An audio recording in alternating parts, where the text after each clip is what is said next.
ಪ್ರಿಯ ವೀಕ್ಷಕರೇ, ಸ್ವಾಮಿ ಶ್ರೀ ಹೋಳಿಗೆ ಹನುಮಪ್ಪ ಎಂದೇ ಪ್ರಖ್ಯಾತವಾಗಿರುವ ಸರಿಸುಮಾರು 4,000 ವರ್ಷಗಳ ಇತಿಹಾಸವಿರುವ ಪಾಂಡವ ಪುತ್ರ ಜನಮೇಜಯ ಮಹಾರಾಜರಿಂದ ಪ್ರತಿಷ್ಠಾಪನೆಪಟ್ಟಿದೆ.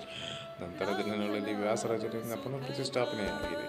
ನಂತರ ಪುರಾತನ ಹರಿಹರೇಶ್ವರ ದೇವಸ್ಥಾನದ ತುಂಗಾಭದ್ರಾ ನದಿ ಸಂಗಮ ಸ್ಥಾನದಲ್ಲಿ ಕರ್ನಾಟಕದಲ್ಲಿ ಶ್ರೀಮದ್ ಉತ್ತರಾದಿ ಮಾಡಾಧೀಶರಥ ಸ್ವಾಮಿ ಶ್ರೀ ಸತ್ಯಾತ್ಮ ತೀರ್ಥರಿಂದ ಪುನಃ ಪ್ರತಿಷ್ಠಾಪನೆಪಟ್ಟಿದೆ.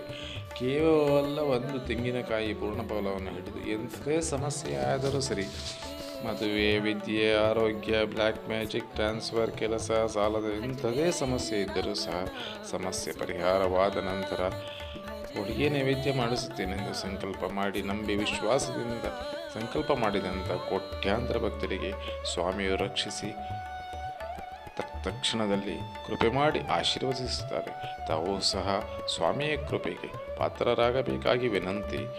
ಶ್ರೀ ಹೋಳಿಗೆ ಹನುಮಪ್ಪರವರ ವಿವರವಾದ ವಿಡಿಯೋ ಸದ್ಯದಲ್ಲಿಯೇ ಬರೆದಿದೆ. ದಯವಿಟ್ಟು ತಾವು ಸಬ್ಸ್ಕ್ರೈಬ್ ಆಗಬೇಕಾಗಿ ವಿನಂತಿ.